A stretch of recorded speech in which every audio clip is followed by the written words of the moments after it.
Welcome to the Sharkpreneur podcast with Kevin Harrington and Seth Greene. Kevin Harrington is the inventor of the infomercial, one of the original sharks from the hit TV show Shark Tank, and has generated over $5 billion in TV and digital direct response sales. Seth Greene is the world's first trusted authority on cutting-edge direct response marketing, a best-selling author, and the only 3-time Marketer of the Year nominee. On the podcast, Kevin and Seth interview sharkpreneurs who share straight talk on what it takes to explode your business. Why do so many businesses struggle while others seem to explode overnight? Do you wish you had the secret to this type of exponential growth? Now, I've scaled more than 20 businesses to over $100 million, and it's not just luck. In my new book with Mark Tim, Mentor to Millions, you'll learn the repeatable framework I use in all my business ventures for massive success. Order at kevinmentor.com and get over $1,000 in bonuses. Head to kevinmentor.com. Welcome to the podcast. This is your host, Seth Greene. Today I have the good fortune to be joined by Brian Covey. Brian, thank you so much for joining us. Thanks, Seth. Glad to be here with you. Awesome. So let's go back in time a little bit because you're up to some really cool stuff now. How did you get started in the business? Oh, wow. So 20 years or so ago, and it was funny. One of my friends was actually buying a house and asked for some mortgage advice. And I liked finance and all that stuff and numbers in college, and always was one of those like kind of real estate nerds. I was paying attention to real estate with friends that built homes and, parents that were in real estate. So I was just fascinated by it. And my friend had a need. And I recognized a lot of my friends in kind of their mid-20s needed somebody to help them buy a home. And they didn't want to go to a bank and they didn't know anyone and all that. And I thought, well, I like numbers. I can do math. I can help people. I like people. Why don't I start a career? And I kind of dipped my toe in the water, as I like to say, and got into consumer finance. And so started in like auto lending, credit cards, all of that, just learning the business. And then from there, just kind of branched out. And I'm sure the longer version of that could probably be in a book if it isn't already. Yeah. So let's talk a little bit about what you're doing now. Yeah. So today I'm fortunate. I'm the vice president of regional production. I cover 8 states for LoanDepot. We're one of the top lenders in the country. You might see our commercials or at actually now Miami, the Marlins Stadium and all that stuff. And so I lead a team of 135 right now sales associates. And then we've got operations, in-house processing, underwriting, closing. And that team this year, we've grown. When I started a little over 3 years ago, we were doing about $250 million a year in annual mortgages. And this year we'll break, looks like $3 billion. So a lot of growth. That's almost, that's more than 10X increase. Yeah. That's absolutely incredible. What do you attribute some of that growth to? A large part of it is, I think we look back, all of us have life experiences. And, I started as an originator and had great mentors, great managers, great people that taught me the business. And as we've scaled those teams, really the part I needed to learn was scaling. And one, it's attracting and hiring the right people on your team, because I recognize, well, I can't be the person for all 8 states. And so we needed local leadership. And I got very clear on who did I want? Why did I want them? What did they bring value to the team? And our team's very diverse, but we have some common traits. One of those is we're highly competitive. We're also very innovative. We love to collaborate.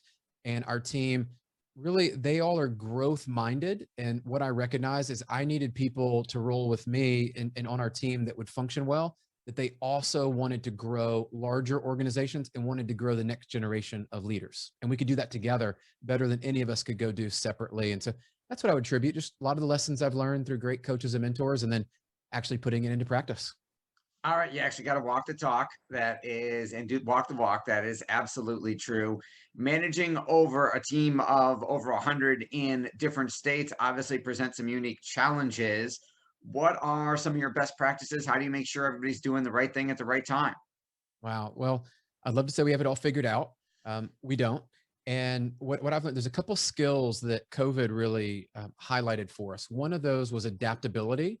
And in our industry, and I think in life, we've realized whether you're a parent or not a parent, you've probably seen this, is if you can adapt quickly and you can recognize opportunities, or when things don't go your way, you don't sit in the corner and just pout about it and whine about all the excuses and blame other people. If you can just quickly divert, adapt, take action, that's something that's really been kind of unique to us.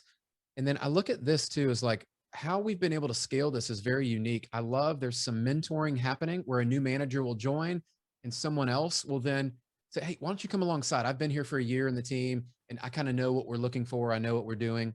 I think that's been really cool. I think that's been something that we're learning from each other more than we ever have. And that's going to allow us, I think, to continually scale this out. And we're always looking to coach and to bring people in that can add value to our team. So I think that's going to kind of fuel our long-term success. How has growing such a diverse, spread out team grown you as a leader? Oh man, outside of the podcast, it's probably one of the number one things, right? Where I love spending time because each leader, each market is in a different place today, and they also have different desires. And so one thing that I need to get really clear on is, if we're working together, I need to know where you want to go very clearly. And I need to understand what are the tools that you're going to need to get there, because what's going to be needed in Baltimore, Maryland, or DC versus Birmingham, Alabama to New Orleans to Nashville, Tennessee, those markets are different. So what are we going to do to help each other? And one thing I've learned through the journey is it needs to be their dream and their vision. And then my job as the leader really is more to facilitate and partner to help them get there, versus I think as a younger leader, and I'm still kind of dealing with this part, is I've got a big vision for the team, right? Where we want to go, what we want to do. But my vision has to be big enough to incorporate everybody else's visions, and their vision needs to be theirs, right? And their dreams need to be theirs. And look, not everybody wants to work that much. Not everybody wants to make 7-8 figures and all this. And so what we've learned, and I've kind of taken, is where does Seth want to go, right? Where does, the next person, the next leader in our team, where do they want to go? And how do we help them get there? In a large part, we believe that coached leaders and leaders that are intentional about their growth will absolutely outperform anybody that's not intentional and doesn't get coached. Absolutely. I agree with that one 100%. You mentioned the podcast. Tell us about the show. Oh man, what a cool venture. So it started and I got my first 3 episodes in person, which was awesome. And then, after the whole kind of COVID piece, we started going virtual, which was amazing. I was able to meet people, connect up, and the show actually I had to adapt. I had to pivot in a direction of, well, if I'm not going to do this in person, so that means, and how am I going to get guests? Who am I going to bring on? Who can I bring on? And I'll tell you what I have learned, 3 big things from that. One is don't be afraid to ask. You could be one person away from changing your life or somebody else's. And so those collaborations, I believe, have a lot of power. And so I would invite the guests that are your dream guests. 2, prepare for those. And so I'll spend a good couple of hours to 3 hours, depending on the guest, and understand who they are, understand what value do you want to bring out of that conversation. But again, be very fluid when you get in the conversation of where do we need to go and why, what's the value we're bringing to our audience. And then the third was the one I didn't expect, was the more you do this, and I'm sure you know this, Seth, is the more you do it, the more people you talk to, you're a sponge. You just learn from people, and they're almost, I can redistribute that information or lessons that I've learned. And now I've become a better leader. And I believe this, you can't pour from an empty cup. That is something that stuck with me, that I need to fill my cup. Well, how do you do that? Well, if you have great podcast guests, guess what? You're going to learn. And then it's I believe my responsibility to take that back out to the market and of course, share with my team. That is awesome insight. When growing the division 10x, in a short period of time, isn't a necessarily always smooth curve, right? There's some bumps along the road. What are some of the biggest lessons you learned from managing that type of growth that fast? Hiring the right people is everything. Having people in the right positions matters. And then lastly, it's not enough just to add and you kind of attract and hire the people to your team.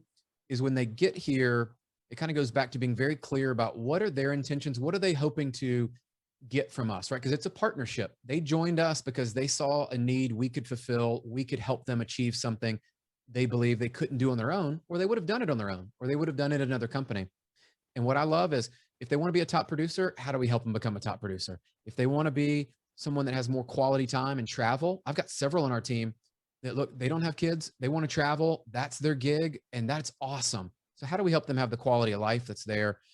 And what I've also learned is it's okay to slow down the growth. If you feel like you're getting in over your skis, as they like to say, or you're going too fast and you're going to crash, it's almost one of those, if you can see it, we need to moderate that pace. And there's times where I'll even tell the team, we need to press the gas. And there's times I'll say, hey, let's let off the gas for a little bit.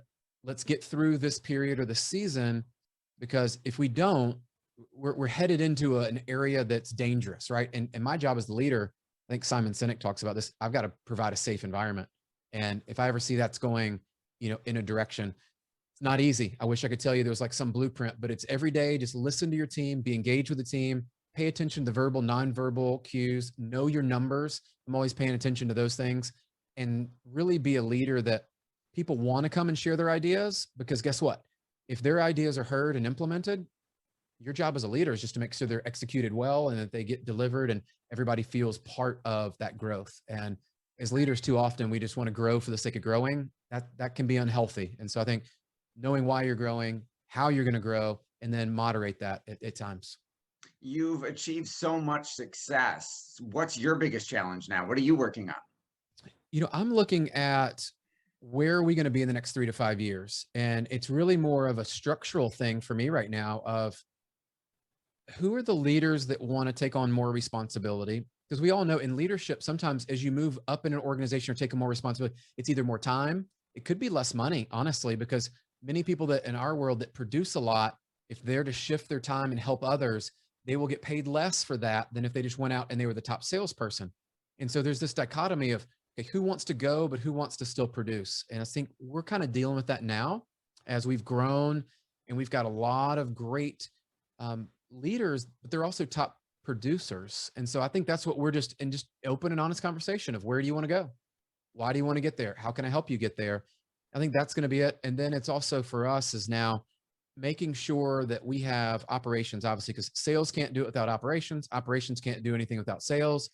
And you think about the culture needs to be one of unity, in the sense of sales, processing, underwriting, closing need to feel like, okay, we're all on the same team. We're rowing the same direction. We're in the boat together. And I like healthy tension is what I talk about a lot. And as you're growing at this pace, there is some healthy tension.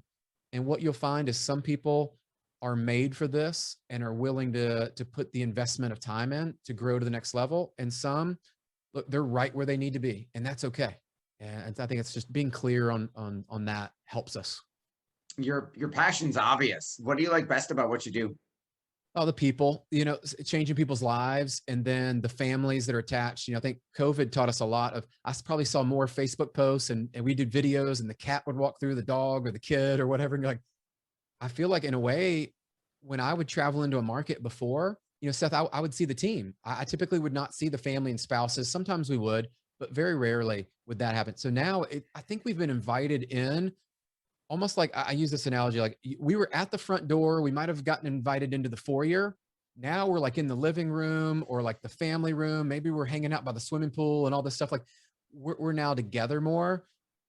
I love that. There's nothing better than when you can see someone that before you were able to make an impact was here, and now they believe in themselves, they've achieved more success, and they see that it's possible. And for many of our team, look, they didn't come from millionaire, billionaire families at all. And so they're the first generation in their family to be financially free, to understand how to educate their communities and help others achieve the dream of home ownership, to help them manage their debts responsibly.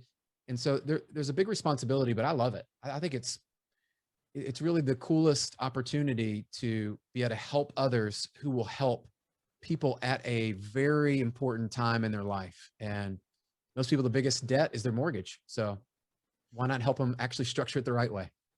Absolutely. The ripple effect is enormous. You are giving advice, growing your team, building your people and yourself every day. What's the best advice you've ever been given? Oh, wow. So the pouring from an empty cup has stuck with me. And I think that's because as leaders, oftentimes we just put ourselves into work mode, like all the time. And what I realized, I'm a dad, I'm a husband, I'm a brother, and I'm family to all this. And for me to be able to go to work and then come home and also have a cup that's full to give, there needs to be intentionality in the day. And that would be for the best advice that I could give anybody today is, if you're not strategically every day investing in yourself, becoming better every day in some area, And being intentional means, look, I might read something in a book today. I might listen to a podcast today. I might connect up with somebody that could be a coach or mentor and actually attend that webinar that will help me learn a new skill. It's not going to happen by accident. And we look at the highly successful, highly driven people and we think, oh, wow, they just worked really hard. They did work hard, but their daily routine, if you were to break it down, is going to have some part, I bet, of mental and physical health that they've spent time with, relational health with their family, friends, loved ones, people they care about. There's also this intellectual side that I think we all need to be connected. And we learned that again, like last year, I go back to, we were forced into the storm and there were a lot of lessons that I hope we don't forget. And one of those was there are different ways to connect with people. The power of video is one I have shared quite a bit. Is if you want to connect with someone today, you don't have to get on a plane and fly out there. And yes, it's great in person and there's benefits. But in a single day, I will probably connect up with on video 5, 6 different type of calls. Well, I just left a call with over 40 people on our team that I feel like I saw them. I had a moment. We had a connection. We do some things to kind of fun and recognize people, have them engage. But where else can you do that kind of stuff? That as leaders, connect with your team every day. It's not a once in a while thing. Try to add value every day. That's great advice. I know that you are constantly improving, constantly reading, consuming content, developing yourself. What are some of your favorite books? Oh, the one I recommend the most is Extreme Ownership.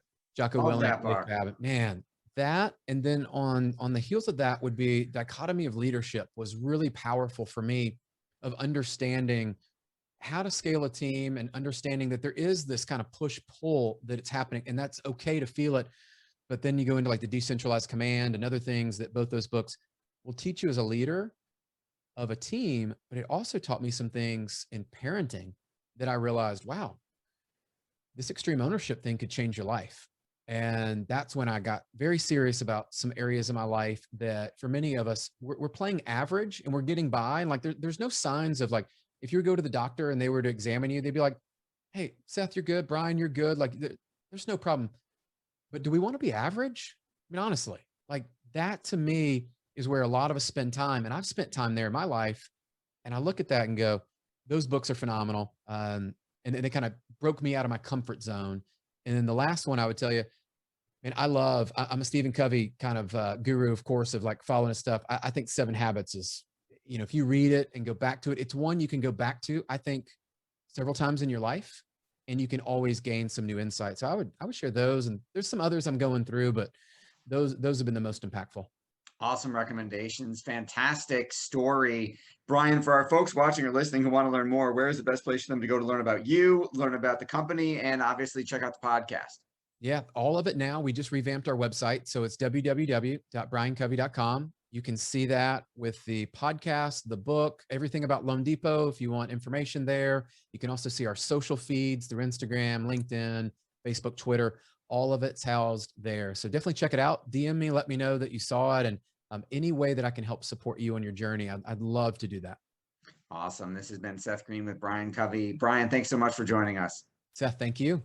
Thanks everybody for watching or listening. We'll see or talk to you next time. Do you need money to fund your idea, product, or service? Are you ready to take your business to the next level but need capital to get it done? Kevin Harrington has heard more than 50,000 pitches and knows how to help you make the perfect pitch to get the funding for your entrepreneurial dream. He's distilled the process down in his perfect pitch cheat sheet, and it's yours for free. Just text PITCH to him right now at 727-888-2100. Text PITCH to 727-888-2100 right now and claim your free perfect pitch cheat sheet. Text PITCH to 727-888-2100 to start funding your dream today. This show has been produced by Market Domination, LLC. To discover how you can have your own show completely done for you and turn it into a real published book and become the authority in your marketplace, go to www.marketdominationllc.com/podcast offer.